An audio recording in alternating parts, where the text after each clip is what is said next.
वेणुनादविशारदाय नमः ॐ वृषभासुरविध्वंसिने नमः ॐ बाणासुरकरान्तकाय नमः ॐ युधिष्ठिरप्रतिष्ठात्रे नमः ॐ बर्हिबर्हावतंसकाय नमः ॐ पार्थसारथये नमः ॐ अव्यक्ताय नमः ॐ गीतामृतमहोदधये नमः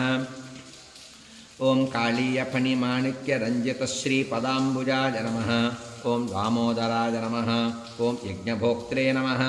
ॐ दानवेन्द्रविनाशकाय नमः ॐ नारायणाय नमः ॐ परस्मै ब्रह्मणे नमः ॐ पन्नगाशनवाहनाय नमः ॐ जलक्रीडासमासक्तगोपीवस्त्रापहारकाय नमः ॐ पुण्यश्लोकाय नमः